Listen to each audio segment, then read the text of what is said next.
All right, so good afternoon. I hope you can hear me.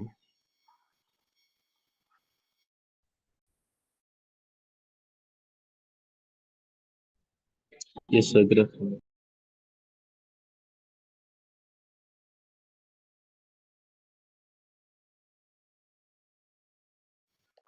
All right. So today we continue in the series of lectures and classes. So in previous classes, we have looked at the introduction to preliminaries in the mathematics that are needed, and also we we looked at a brief of certain specialized definition in automata theory. We looked at definition of language. Yeah, that person chewing his mouth. Please, you exit this class or you mute yourself. Who is this Abiodun Toluwani?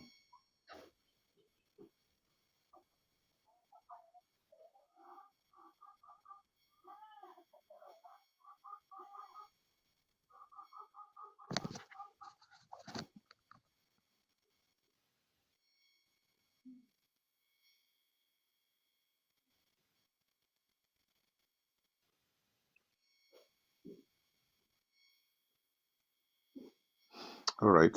So we looked at basic definitions in automata theory. We, of course, we also looked at people who have done certain works in will be laying the foundation for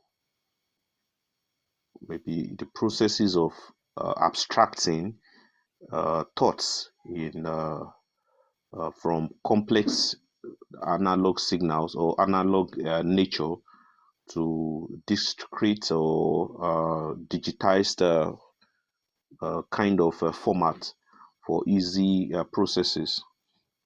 We look at the clean star and we looked at the clean closure. We defined the concept of symbols. We defined the concept of strings.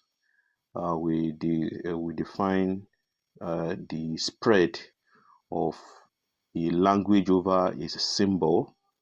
So we're able to define what is empty set, where we represent with a file or a lambda. We defined the clean closure of a language and the clean closure of um, certain symbols. We also define the clean closure at the clean star for certain language and certain symbol. Then we also look at the spread. What is a language raised to power n, a language raised to power maybe to the raised to the power of the clean closure or the clean star.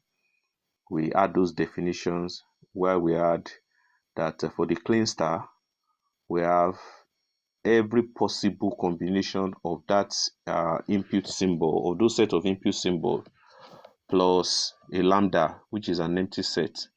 However, for the clean closure, we said it is without the empty set, right? So this is to lay the foundation for how uh, maybe very complex maybe very complex settings or very complex real life situation can be modeled right back into maybe what we can easily understand, as it were. So, or what we can abstract for and make just and get a very simple representation of that complex real life situation. Now, in the first lecture, we saw the concept of converting symbols into English language, where we're looking at if then that this is a sufficient condition for this, this and this or this, not this. So we saw how we can convert those symbols into English.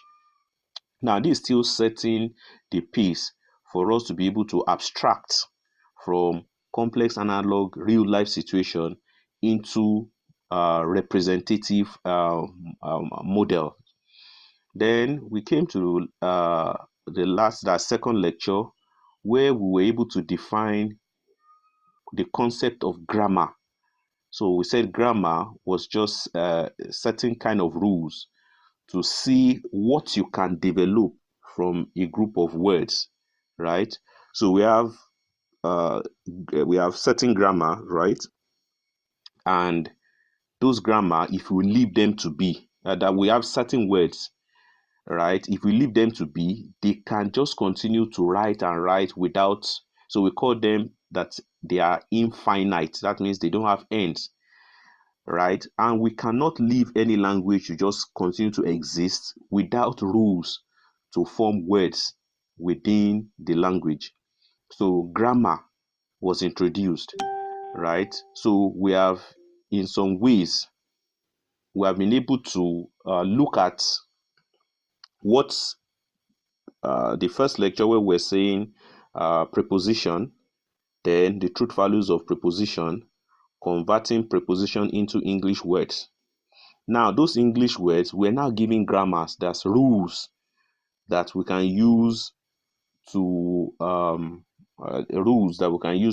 put all those words into proper functioning, right? So grammar was introduced. We saw some rules of how grammar can be can be brought to bear in expanding some words in order to make meaningful words in the lexicon of that language. That's what we did generally in the previous classes. So today we have laid the foundation for today's class. In the previous classes, we have defined what preposition is. Then we went to complex preposition.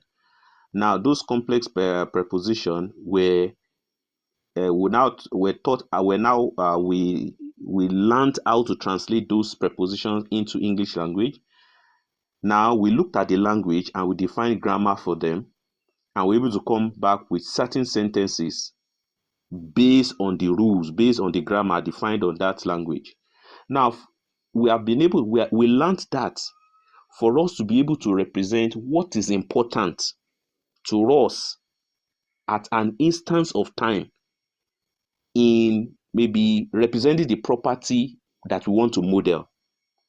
For instance, we gave an instance that if you want to model a car, we said there are certain things that we can use to represent the car without the whole complexity of the car.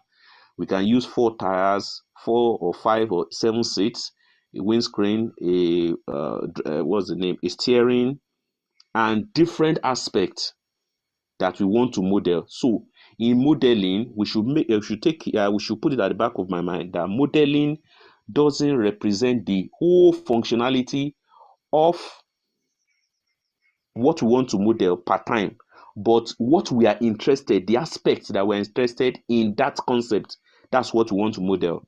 For instance, you can decide to model the pressure in the tire gauge of a car. So instead of you modeling the whole car, what you do? You model the pressure in the tire and the force applied on it by the weight of the car, right? That's just the tire, right? So that is what you focus on. But in some other instances, we want to also look at how the brakes can hold the whole car, right? Without causing any form of accident. So what are we interested in? We are interested in the brake system or the braking system of the car.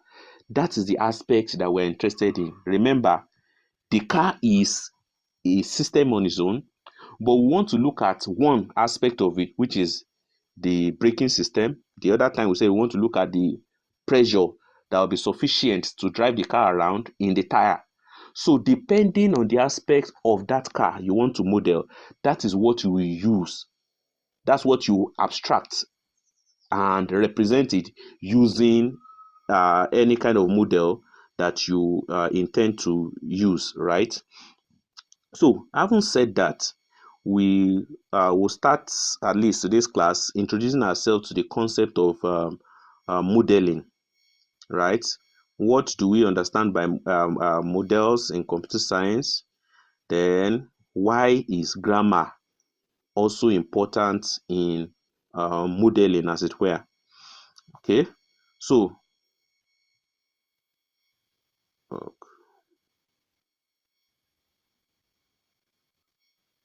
okay, so for a bit of introduction, so in most field, right, design or simulation or any kind of production must first of all be modeled such that we don't gamble with limited resources or we don't gamble with explosive or very dangerous materials. So when we model, it helps us to look at things holistically from different aspects, from different conditions before we now put it bare in, before we lay it bare, or we now maybe try to mass produce. Okay. Just a bit.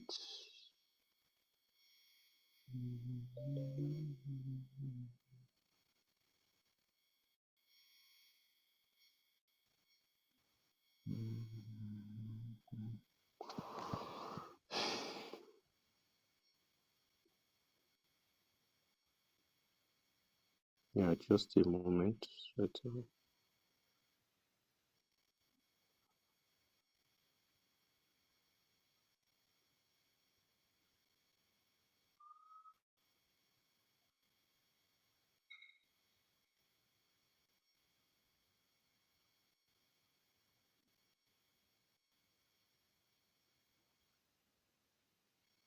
Okay.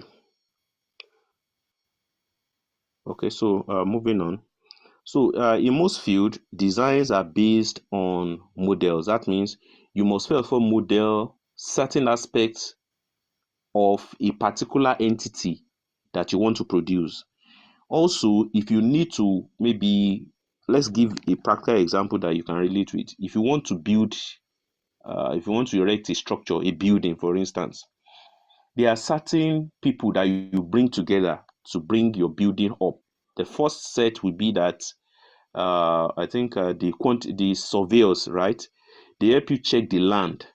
They measure the length, the breadth of the land. They will check what kind of soil is present on that land. Then they will give you a paper, right? They will draw the size of your building. They will look at the airflow and everything. So that's the first person that will work. That's the first stage of modeling. The person tells you that this is the size of your land. You must put the size of your building within this space that you have. That's the first constraint that you're going to be having. Now, let's assume that you want to build a very big school and you have a plot.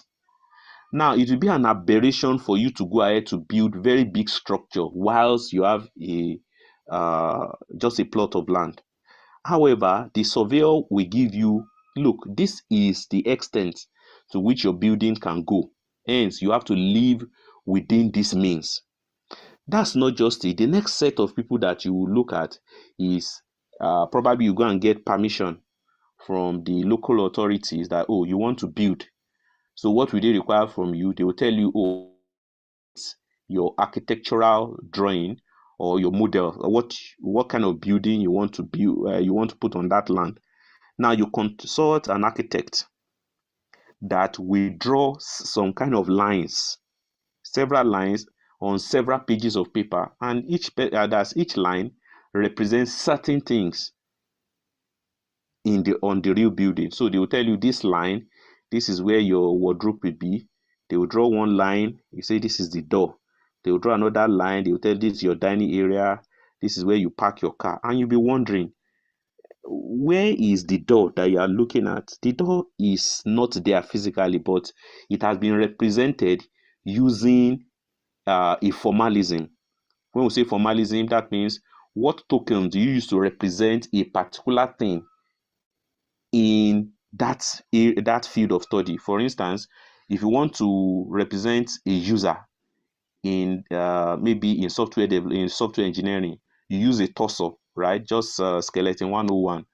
If you want to represent a database, you just draw one something that looks like a cooler, right? That is a database. So there are representation in each formalism. Formalism is a field that you are studying in. So that architect will represent the door with just one line, maybe sliding open towards the inside or outside. It will represent your wardrobe with certain lines. So what is that person doing?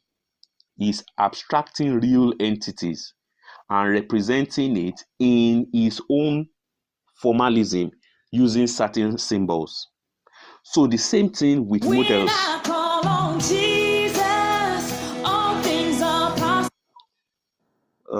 So the same thing with models, right? Models use certain models abstract certain what do you call it? Analog materials or analog features, representing them with symbols in the types of formalism that is present in that language. Now, for instance, in mathematics, we have plus, that's addition sign. That is a formalism in mathematics, right? Subtraction is a representation in mathematics. Multiplication is a representation in mathematics. So you must understand what those symbols are first before you be able to abstract or model in that area. So also in engineering, there are certain things they use for their models. In architecture, there are certain things they use for their model. So also in computing, there are certain things we use for our modeling, right? So in most fields, designs are based on model or on models. Now, this is because it is often impossible or impractical to test whether a problem solution is adequate by directly applying it to the real world. So if you want to build a structure, it will not be nice for you to just bring all the structures and you're just building it without pre-testing it to see that, oh, can my building stand on this small piece of land? What about the depth? Is the land waterlogged? So you must test all these parameters by that person that is chewing his mouth. Okay.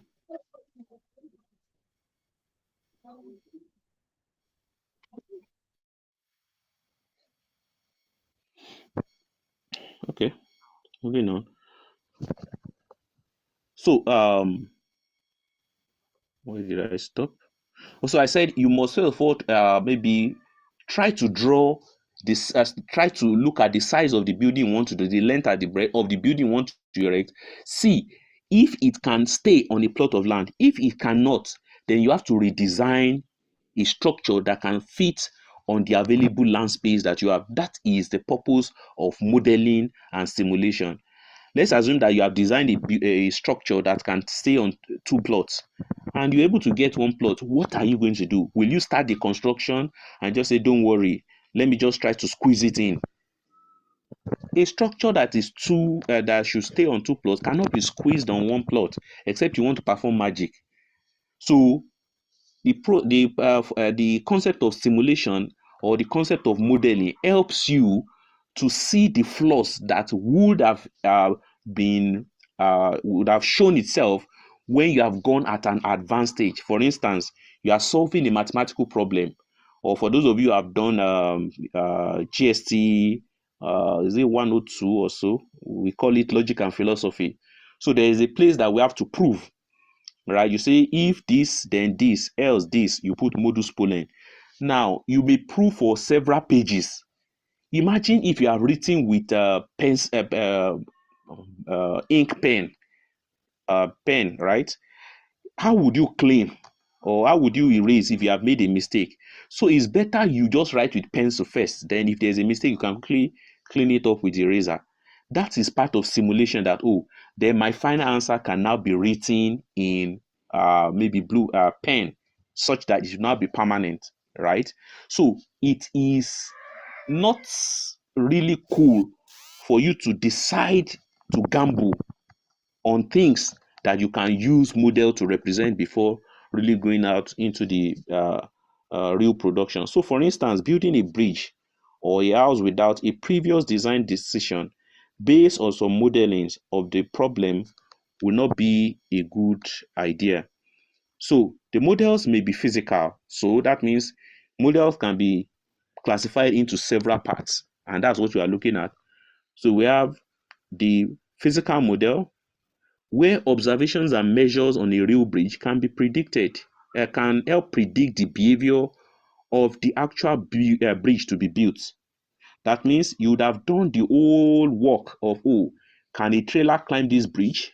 How long can this bridge last? What is the kind of cement or what's the name, gravels, or what size of metal are we going to use in order to hold the weights of the width that this bridge is going to be loaded with, right? So these are the things you do during modeling. So,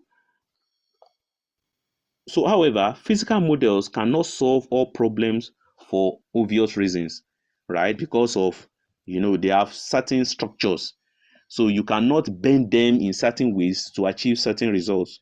So it may be difficult to or highly expensive to build a physical model of a phenomenon under study. Now, a physical model may be helpful after all major design decisions have been taken as an experimental tool for quality assurance. So, if you have done your modeling, you have done your simulation on the weight, the stress, everything, then you can now bring everything together, right? In order to come up with, okay, let's come up with a prototype. That's where the concept of prototype comes in. That, okay, we have tested this, we have assumed this, we have simulated this. Now, let's bring a prototype out that we can now use it to demonstrate what we want to do. Maybe not the big and the same size, but maybe a miniature, but a prototype of the object we want to develop. So what do? We produce it. We're now looking, oh, why can't we chisel this way? Why can't we remove this? Why can't we paint it this? Then you can now start making some corrections on the prototype you have developed after you have modeled and after you have simulated. Right. So a physical model may be helpful after all major design decisions have been made as an experimental tool for quality assurance. So building several different physical models to explore entirely different design would be unacceptable and very expensive. So this is one of the disadvantages of using physical model. The cost of producing the prototype is quite expensive, right? And again, if you have done maybe certain manipulation, certain adjustment on the prototype, a problem arises. How do you now move? Maybe you didn't even take measurement of some of the things you are trying to correct on the prototype. How do you transfer it to the next one? That means you have to create another prototype in order to see that, oh, the first one you did, they did conform with the second one. So using physical model to represent our thoughts is quite expensive, right? So physical models are more supportive of design evaluation rather than design synthesis, right? So it's better you use that to see, okay, this stuff that I've done, oh, is it cool enough? Is it okay? Can it represent my thoughts, right? Instead of using it to synthesize a product. Synthesis means that you are trying to come up with a new product. So you cannot use physical model to come up with a new product. You only come up to evaluate the decisions you have taken on your model, on maybe some kind of other models that are not physical. You bring it together. Okay, can it work? Is it acceptable? Can I go on with this prediction I've made during simulation and modeling? Is just to test drive. For instance, if you want to produce a new model of car, you would have done all the simulation in the lab, then you now produce a prototype of that car. You test drive it.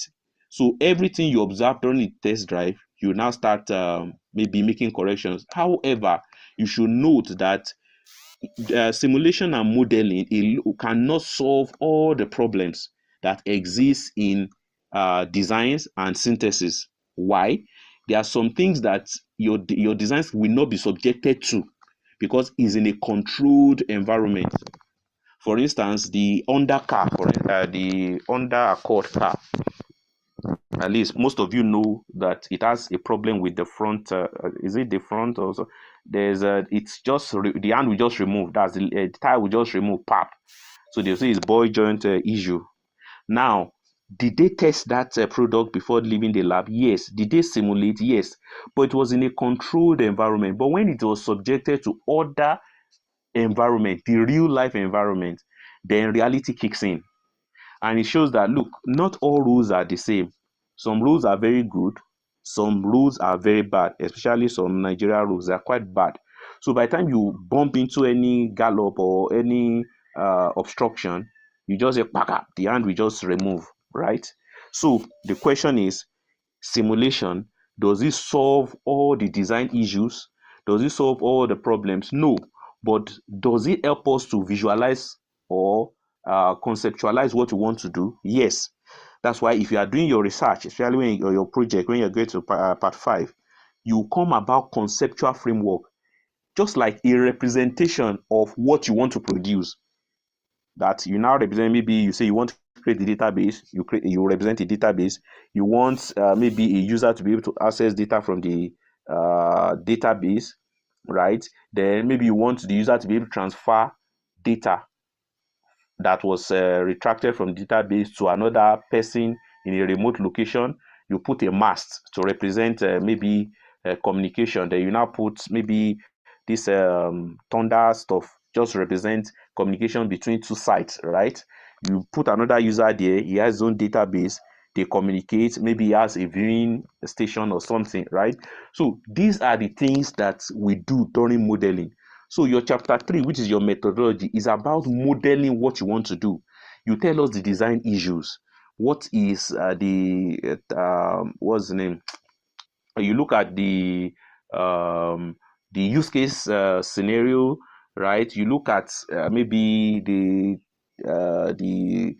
time series diagram and several other things to show that, oh, these are the things I want to implement in this whole project. This is the model I want you to look at and consider. So I will now do a proof of concept by implementing it and reporting the result in my chapter 4, right?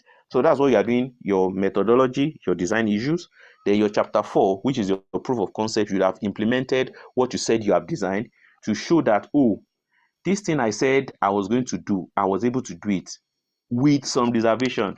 Okay, when I was trying to communicate, I found out that the data I wanted to transfer was quite heavy. Then I say, oh, that will take so much of my data. So why don't I compress the data before sending it over the network?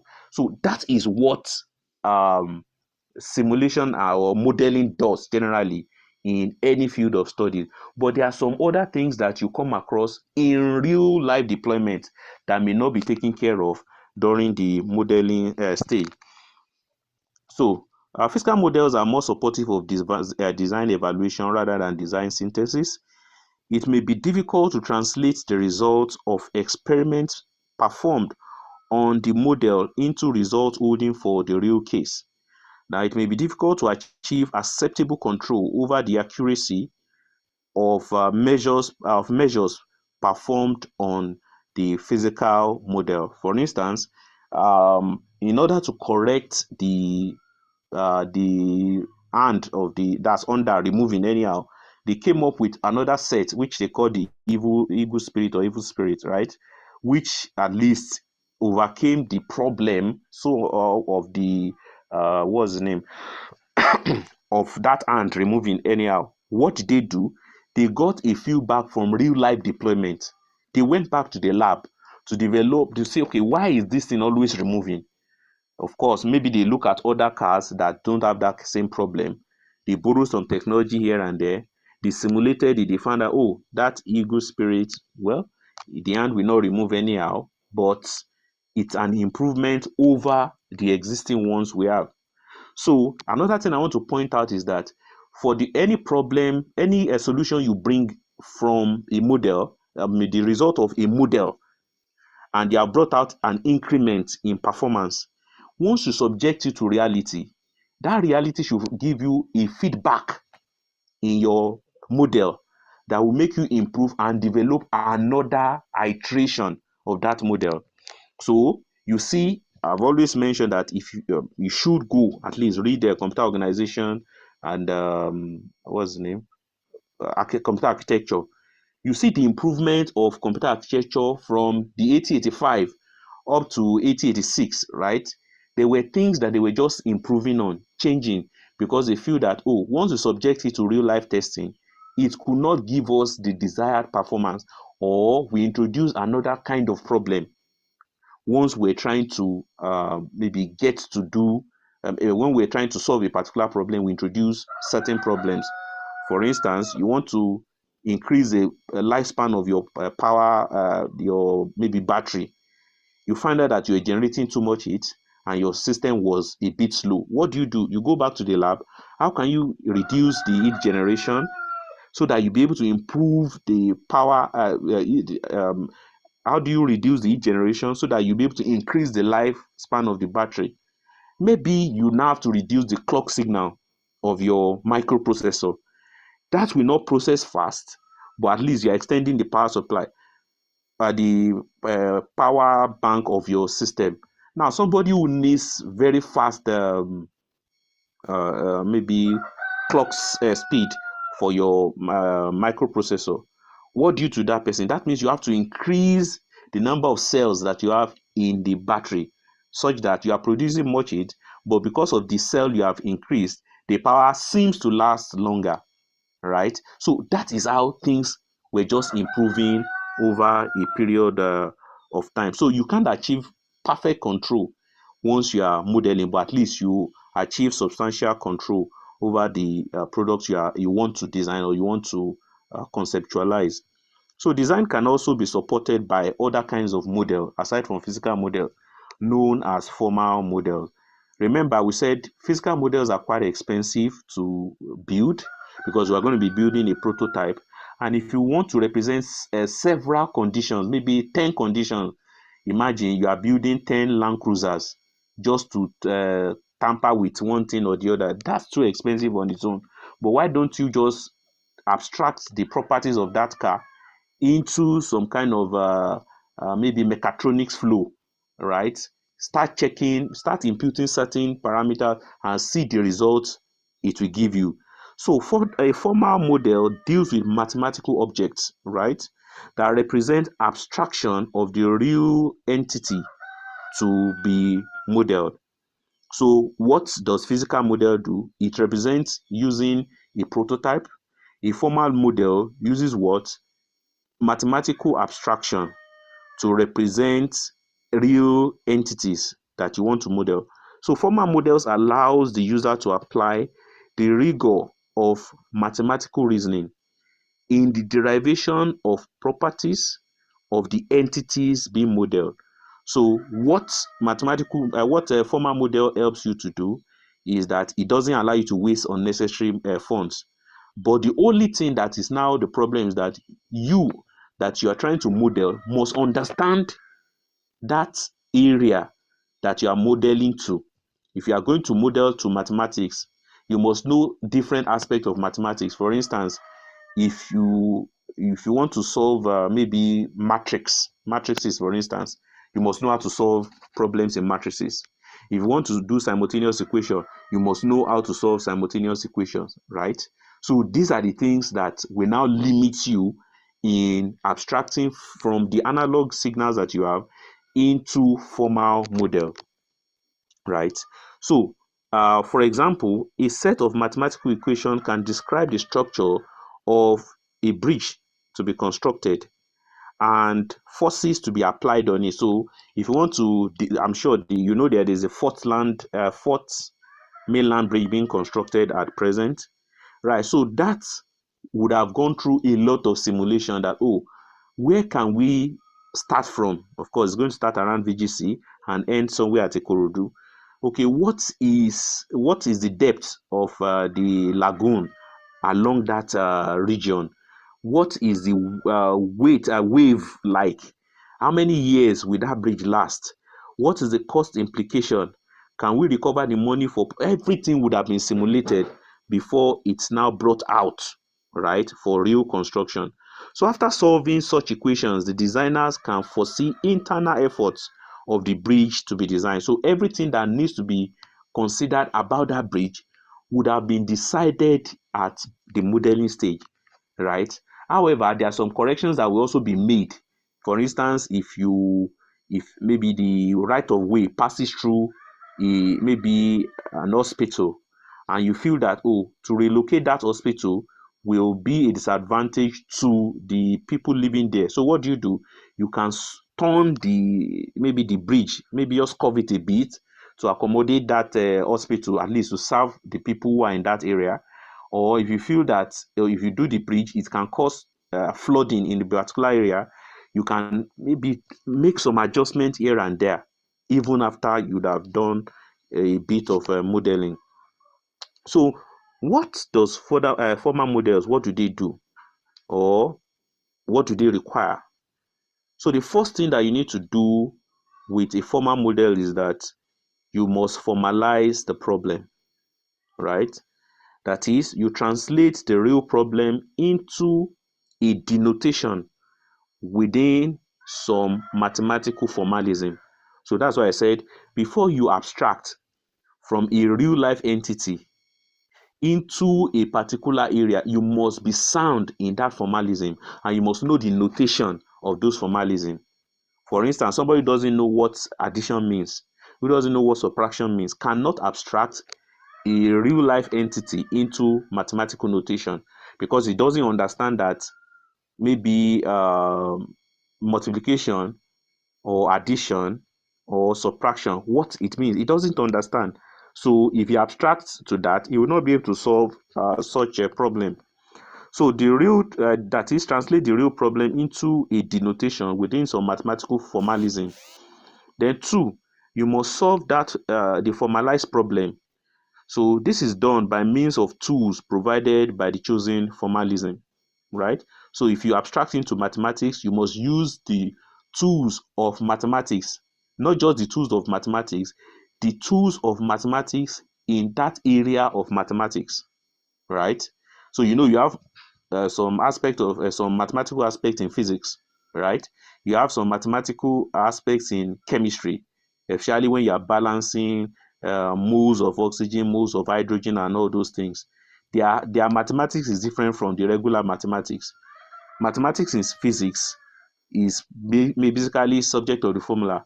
The mathematics in real mathematics also maybe in simultaneous equation, in maybe is it Euler's whatever, and different aspects. So you must understand the formalism before you abstract to that formalism. Then the third one is you interpret the result obtained from the model.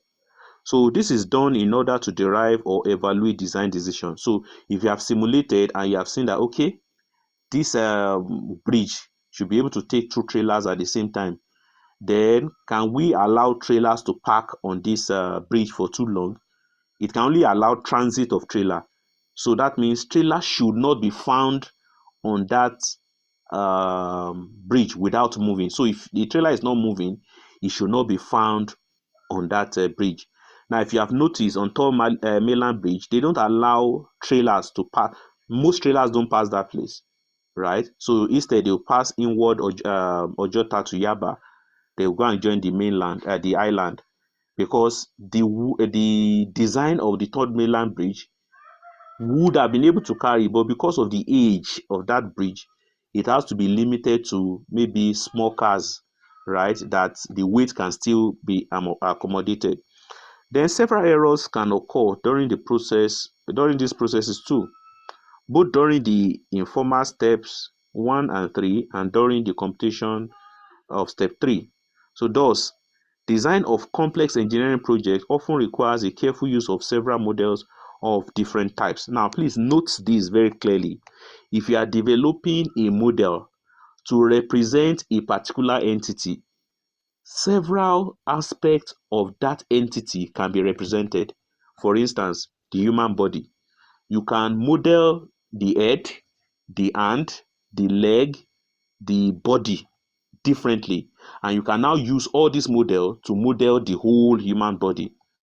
So if you are looking at the computer, for instance, you should put it at the back of your mind that we are only modeling an aspect of computing, maybe the processing power, maybe the memory. Even in the memory, you of course you have the stack, you have the heap. That's why you'll be looking at the push down automata, right? You'll be looking at several other representation, right, that can be of help in describing or modeling the aspect of computing or computation that you want to model. So we are going to be using several models in the course of study to model several aspects of the computer itself, right? So thus design of a complex engineering project often requires a careful use of several models of different types. So model plays an essential role also in every branch of science. The fundamental emphasis of modeling in science is more oriented towards interpretation of reality, whereas in engineering it is more oriented to design, just like when you have to create a prototype. Now, a model in science embodies our understanding of certain phenomenon. As such, it abstracts away from many fine details and reflects only on certain macroscopic properties of their aggregate behavior. So this is the crust of what is going to be done in automata theory or theory of computation. We want to be able to abstract from the fine details and reflect on only certain macroscopic part, just one aspect. Are we looking at the input and output? Are we looking at the memory? Are we looking at the control unit? Are we looking at what the power relation, right? So these are the things we want to be considering. So it reflects only on certain macroscopic properties of their aggregate behavior. When we say aggregate, that means there are several behaviors or there are several things we want to look at. But we'll now use different kind of models to represent each of these behavior or each of these aspects, bring it together to form the computer system itself. So it is exactly through abstraction. So when we say abstraction, is just to run away from the complex reality or the fine details and just represent it with very few lines or very few properties, just represent very few properties of the entire real life entity you want to model. So, um, so it is exactly through abstraction that our models allows us to master the enormous complexity of a real phenomena. So a model is adequate if the result obtained by experimenting or reasoning on the model reflects observable properties of the phenomenon under study, which within acceptable approximation limits. Now, in other words, the abstractions embodied by the model captures exactly all properties of the phenomenon which embodies certain abstraction. So in next, let me just summarize the English. What this slide is saying is, one, you cannot represent the fine grained details of a phenomenon you want to represent. What do you do in essence is to find just certain aspects of that physical phenomenon that you want to see how it operates or how it behaves under certain conditions. Then you model it. Once you get it, you can now represent it. Okay, once you are traveling long distance, it is important that you do not inflate your tires too much. Let's assume that you are trying to model pressures on in tire. You do not inflate your tires to maybe to 50, they call it 50, 40 or 45. So what do you leave it at? You put it at 45, 40, such that once you jump into a pothole, the tire will have space to expand and return to the normal. But if you make it 50 or 60, as soon as you enter the portal, then the tire will just burst. So you would have noticed this during your simulation processes. And that is just one part of the car. So are you going to now carry the car and say, okay, the tire, and say, okay, let me be rolling the tire alone and be running? No. You abstract from the tire, you represent it with certain formalism. Understanding those formalism, you solve the problem you want to look at or simulate the problem, be with your knowledge in maybe thermodynamics, in maybe Newton's law of motion and all those things.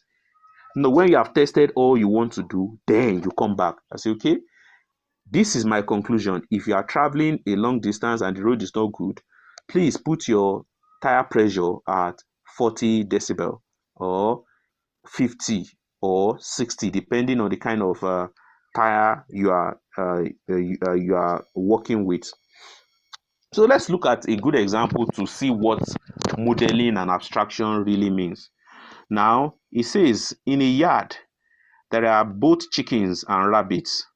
So the total number is 20. That means the total number of rabbit and chicken is 20. Furthermore, the total number of legs is 60.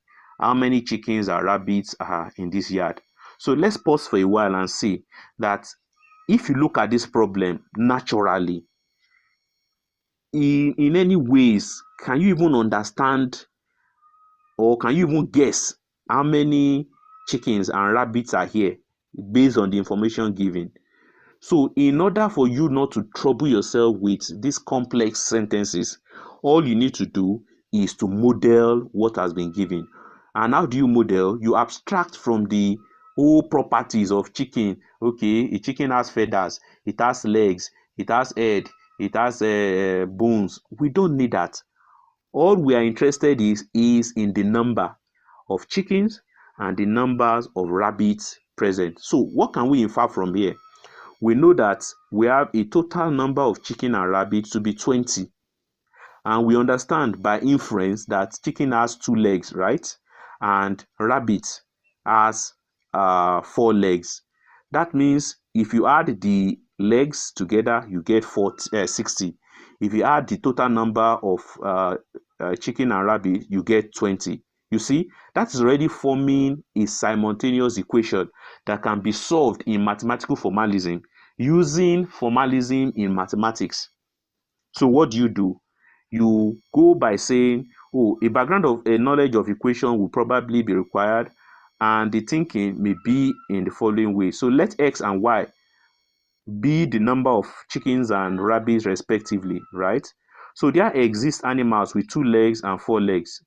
Then the total numbers of animals is 20, total legs equals to 60. So the known facts about animals in the yard can be represented by the following equation. So what do? Total x and y, you see, we say let x and y represent chicken and rabbit. So x plus y equals 20. That means chicken plus rabbit, total number equals 20. That's equation 1. Then you look at the legs. You say 2x, because chickens have 2 legs, right? Rabbits have 4 legs. So you say 2x plus 4y equals to 60. You see, you have abstracted from the complexity of those sentences that would have confused you, and you will not even. Who is that one disturbing again?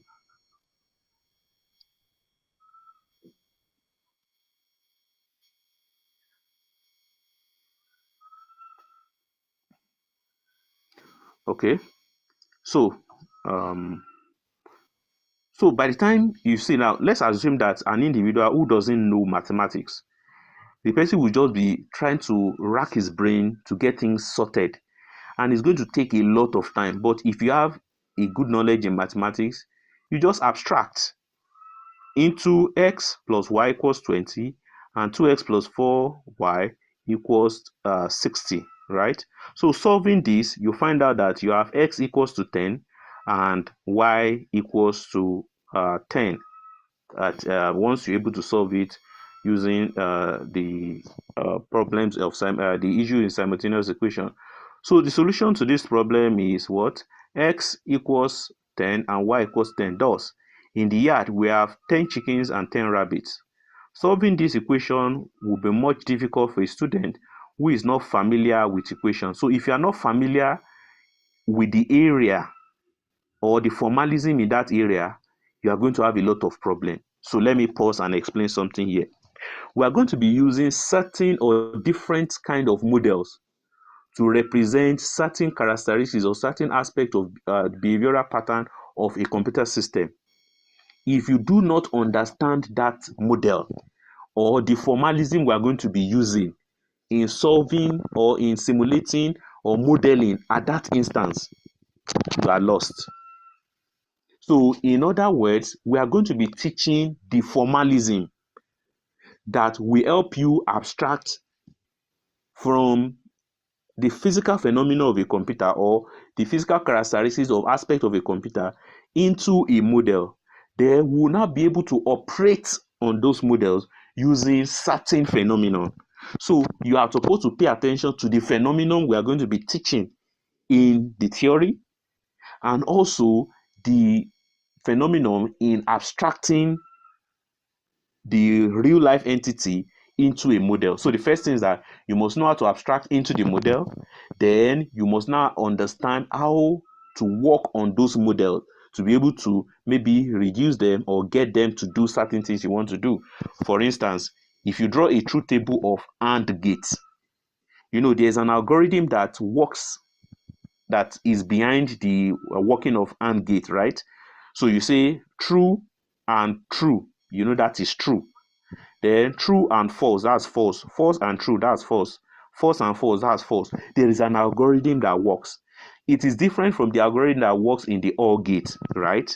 So you must understand those algorithms, which is the workings of the working on the formalism in that area. Okay, so the reason for the difficulty is essentially in the ability to abstract away from the actual problem. So you must learn how to abstract away from the complexity of the computing or the aspect of computing we want to look at. Don't fixate your mind on it and be asking, why is this not this? Why is this not this? We are not taking all the fine details. For instance, I tell you about the architecture or the improvement in architecture from 1885 up until you get to 1886. Then you are coming to ask me that why is the system I created not black? Why is it white? Why is it not purple? Why is the casing not purple? I've not talked about the casing, for God's sake. All I've done is to talk about what? The architecture, which is just the internal component of the system. So by the time you start asking me, sir, what about the color of this thing? Does it have anything to do with architecture? It doesn't have anything to do with what we are modeling at the instance. But if we are maybe modeling the dynamics of sales of a produced system, then we can start talking about how color will affect the rate of the rate at which we sell out those products. For instance, if you create a system, maybe a computer system, a laptop, and it is pink, you know that you can sell it off quickly to the women. Then if it is black or blue, you can sell it off quickly to the male. Then if it's white, of course, that's universal. You can still sell. So you see, that bias of color is only useful in the modeling of sales pattern, but in the modeling of architectural design of a microprocessor, the color of the casing doesn't have anything to do. So you cannot ask me, sir, why didn't you consider the color of the system in the architectural design? It doesn't matter. It doesn't call for. So please be careful. Once we are in maybe making use of this model, there are some questions, of course, that have been asked over the years. And I'm always surprised that those kind of questions are being asked. Well, it's part of learning. But when you now start insisting that, yes, we have to consider that, we have to consider that, then I'm wondering that you do not even understand the model you have created ab initio, and you also do not understand, you do not have sufficient knowledge in the formalism that we have abstracted to. So the reason for the difficulty is essentially in the inability to abstract away from the actual problem. So that is translating into a suitable formal notation, that means the equation, that also provides some mechanical tools for its solution. So you should understand that once you're abstracting from a real life entity, you want to provide solution to a perceived problem. That's what should be at the back of your mind. Let's look at another example. For instance, suppose that a ripe apple falls from the top of an H-meter high tree. We wish to evaluate the time t required by the apple to reach the earth, right? So if an individual doesn't understand anything about physics, now this person will not even know the relationship between time and the height of the height which is required to calculate. So from physics, a simple abstraction under material particle is needed. The only applied force is the weight, right? Now, according to Newton's gravity law, the apple has an acceleration of what? 9.8 meters per second square. So using the formula, height equals to initial velocity plus half gravitational pull times squared of time. Now, since the initial velocity of the apple is 0, so the relationship between height and time is represented by h equals to what? Half gt squared. Hence, a knowledge of the formalism, 1, and abstraction, 2, should be familiar terrain for the student of modeling.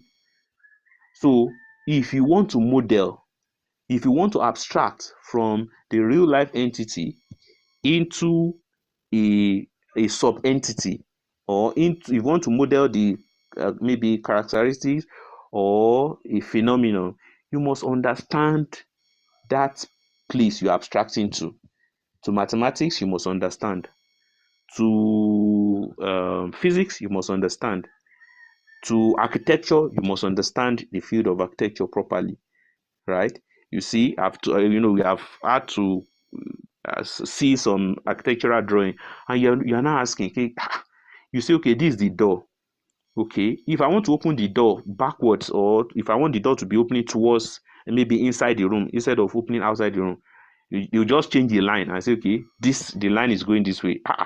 You have changed the line, so how does it make it open to you? Understand that formalism. So if you now want to make it easy for you, what do? You get somebody from urban and regional planning to create a model representation, a physical model representation using cardboard.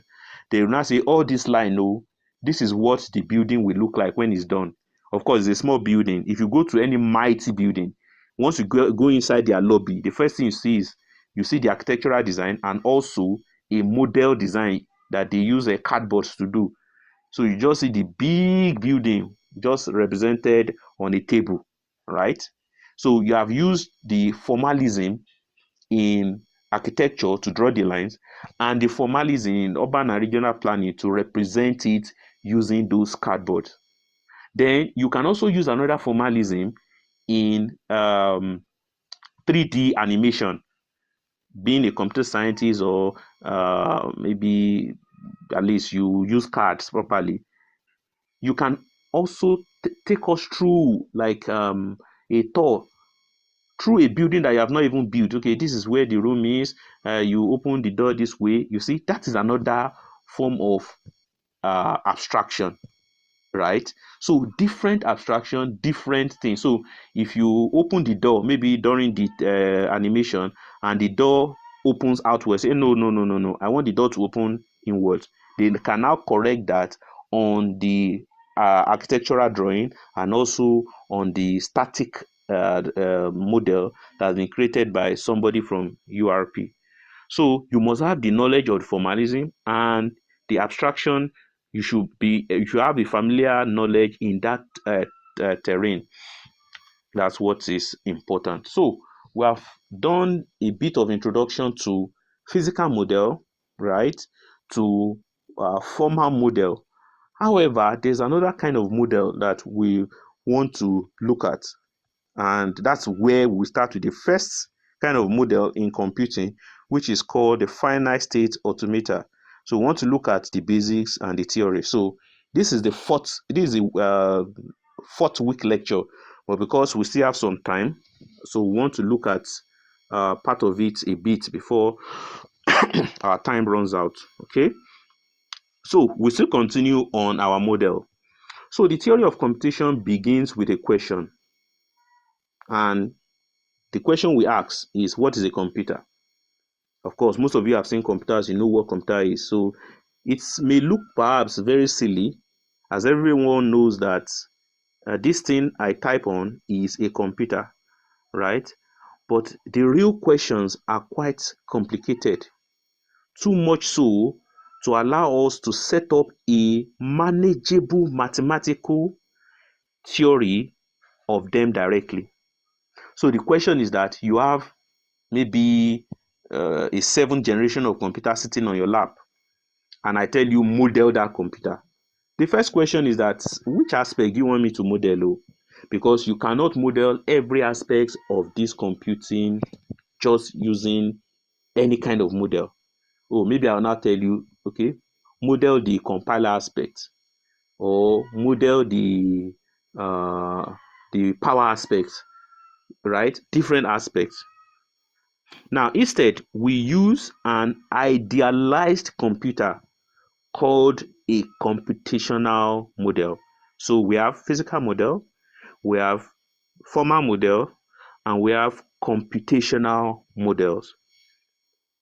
So, as with any model in science, a computational model may be accurate in some ways, but perhaps not in others. Thus, we use several different computational models during the period of this lecture or this course, depending on the features we want to focus on. So the idea now is, what aspect of computing are we modeling? Please, you should always note that at every instance, at every class that you attend. What aspects of the computer are we modeling? You cannot be thinking of all aspects of or the aspect of computing at once. It becomes very complex. And once we are focusing on one aspect, don't bring the working of the next aspect to it. Okay. Now we begin with the simplest model called the finite state machine or the finite automaton. So when you say automata, that is plural. Automaton is singular. So a computational model where we have physics, where you have h equals to u plus half gt squared, right? You have mathematical formulation where you have simultaneous equation, all those whatever. Here we are going to be using automaton. Now, why automaton? So let me give you a background history. Now, in computing, you understand that there must be an input. The input is processed. It gives us an output, right? That is the basics. It takes in an input, it processes the input, gives us an output. That's what happens. It makes use of some programs to work on the data you have sent in through the input. Then it produces information as the output. You see, that has been expanded a bit again. Then within the processing, you have the memory where you store the program. The program is called to work on the data. The calling of the program is another characteristic. Then you look at it again. What is the kind of storage that you are pulling data from? Is it a stack? Is it a ROM? Is it a RAM? Is it a heap? How do you now manage concurrency within that memory, right? If it's a stack, how do you manage the LIFO? If it's the heap, how do you manage? So all those things are going to be line by or gradually up until, of course, we're going to start with the very simple ones that you know, which is input and output. But automata or any automata, when you say it is finite, that means it has a beginning and it has an end. It must take in a certain input and move from one state it is to another state. That means you take the state of data, you take data in one state, you process the data and produce another, you produce output, which is another state. So upon the receipt of an input symbol, you see, I've started going very formal now from the first two lectures. So we have input symbols. So upon the receipt of an input symbol from an input string, right, the automaton move from one state to another, either producing an output or just transiting. We're going to understand that better. But a finite state automator just represents a process of taking in input and moving to another state. That's what the finite state automator represents. That's what it can model. Okay, so moving on. So finite state automaton are good models for computers with an extremely limited amount of what? Memory. Now, what can a computer do with such a small memory? Of course, many things. In fact, we interact with such computers all the time as they lie at the heart of various electromechanical devices. The controller for an automatic door is an example of such device. You are wondering, is that a computer? Yes. The switching on and off of your computer, of your light bulb, is a form of computing. It takes in an input from you, which is press, and it produces an output by switching on the light, right? The control of your ceiling fan is also a form of computer that can be modeled, right? So the controller for an automatic door is an example of such a device, often found at supermarket entrance, or if you have gone to DLI before, and an exit.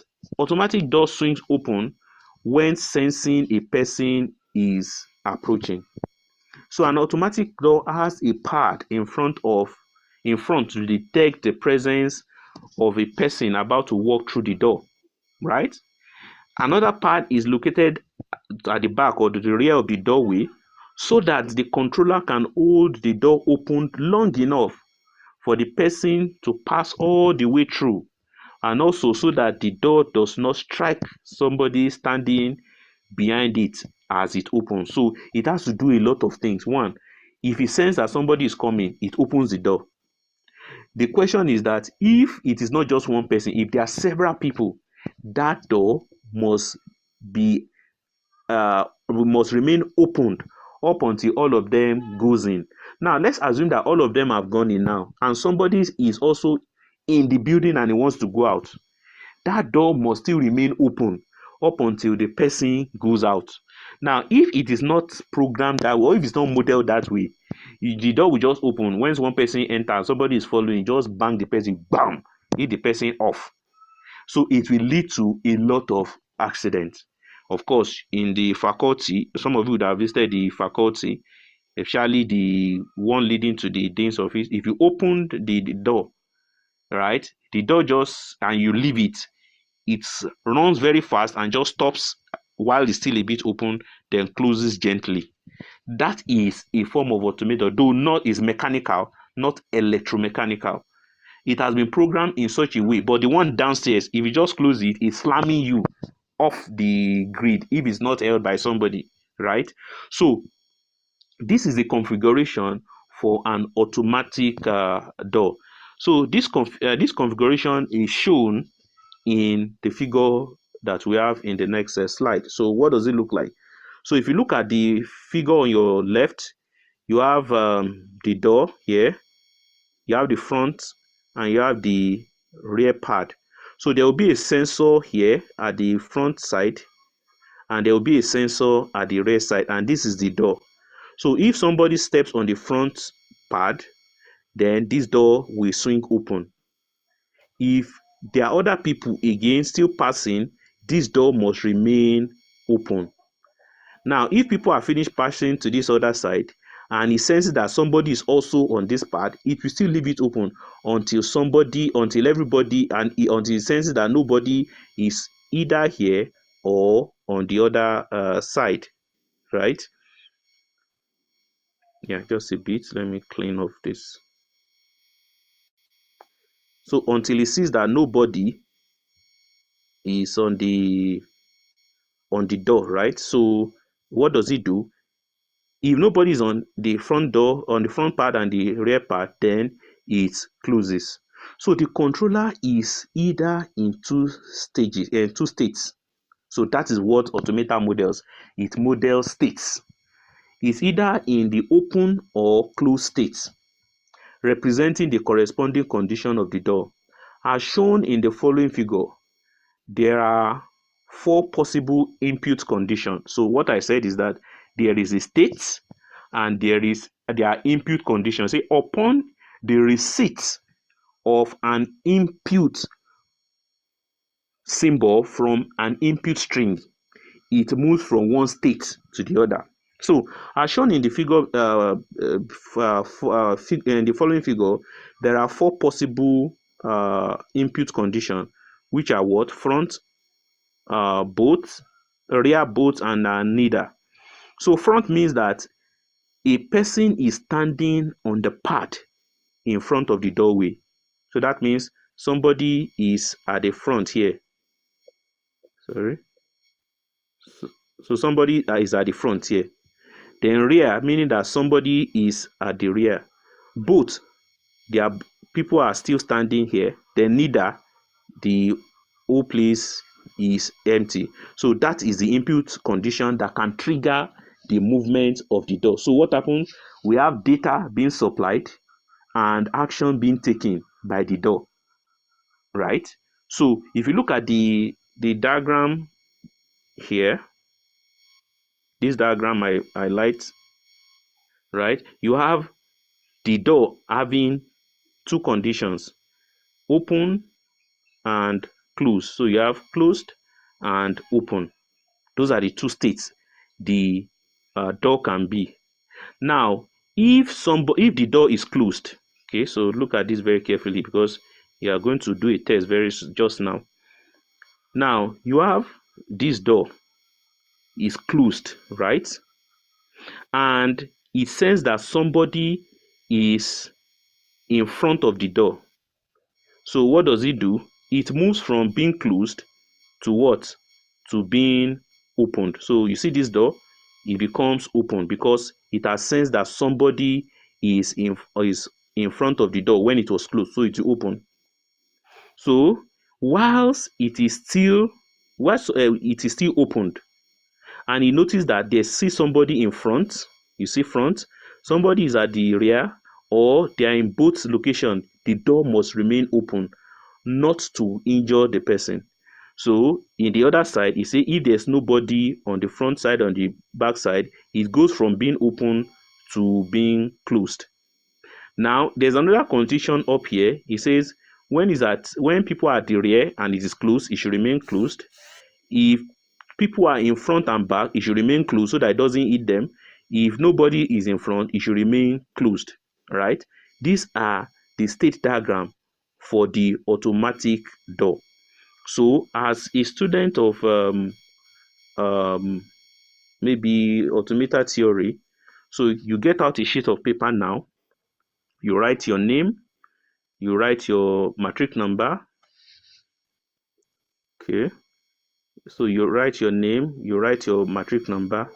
So this diagram you're having on the board here, the down one, write in English term, interpret this diagram in English term. So listen to the instruction of how you are going to get your work done. Get a sheet of paper, you write your name and your matric number. You write your name and your matric number. You sign your signature at the top and at the base of your sheet of paper. At the top, you sign. At the base, you sign of your answer book, of your answer sheet. Now you draw this diagram, then you interpret what this diagram is all about, and you have just 10 minutes. This 120 by 130. I'm going to, so you stop disturbing, please.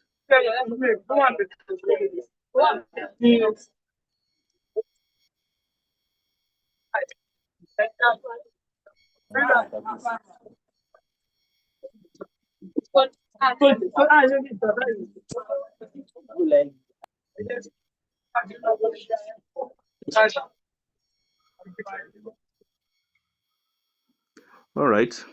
So you scan the document that you have used, just snap it, convert it to PDF, open the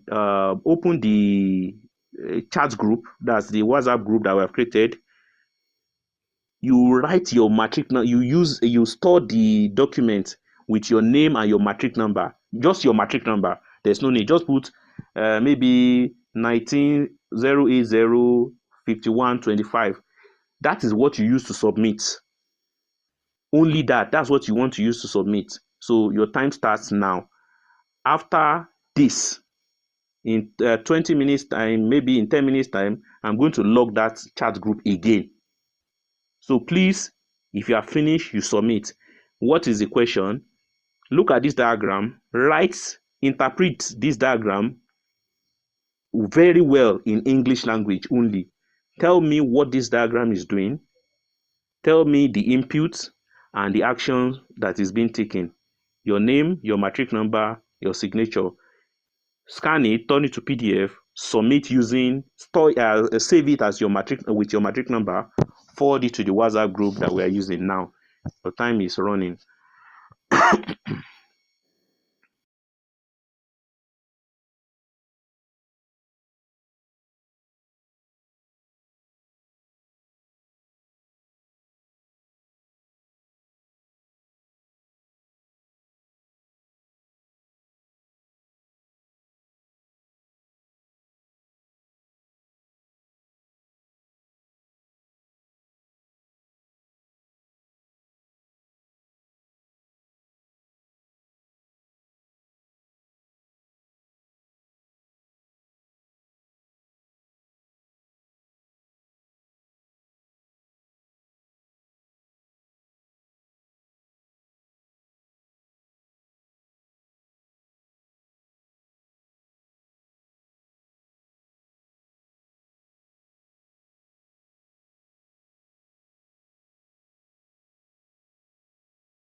Yeah, you have 6 minutes more.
Yeah, you have 4 minutes. After the 4 minutes, please do not start begging that, sir, you have not submitted. And this is your CA.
Yeah, I said you should save the document you are sending to the group with your matric number. Some of you are just saying assignment document. You think I'll be looking for your matric number?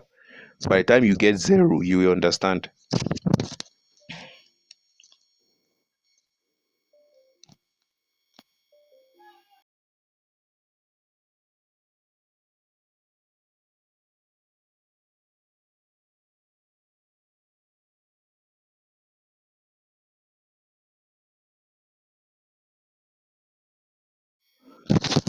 I didn't tell you to bring it to the chat group of the Zoom meeting. Take it to the WhatsApp. Take it to the WhatsApp of this course.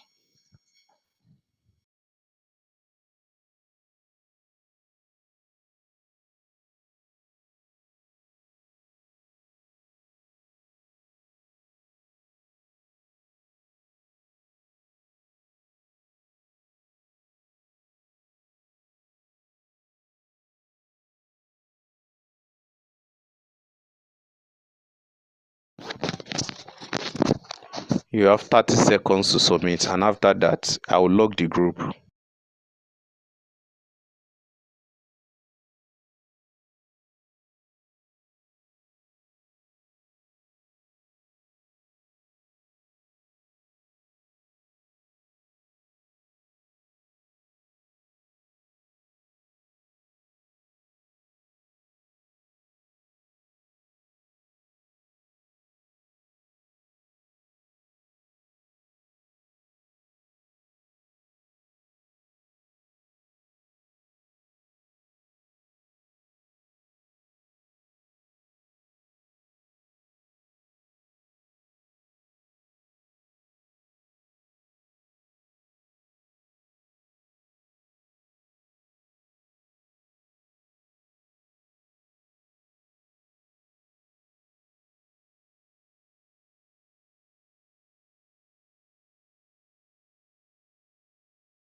All right. So we received the.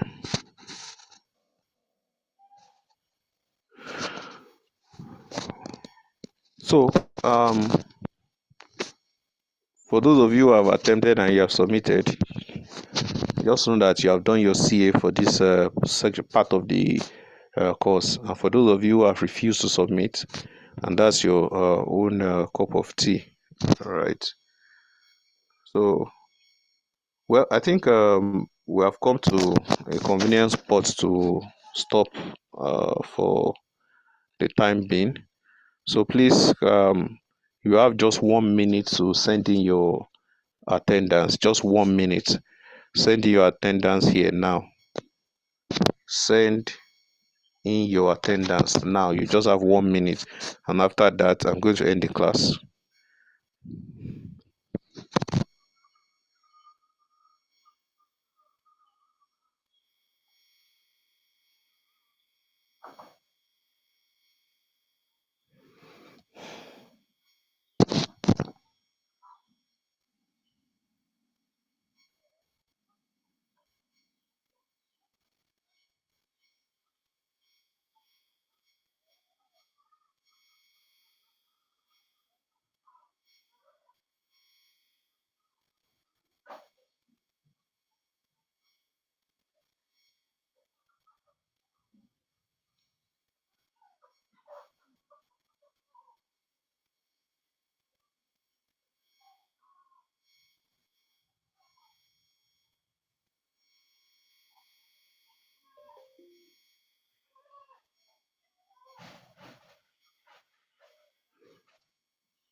All right. So please have a pleasant day. If you have written your name, you can exit the class. We'll continue from here next week.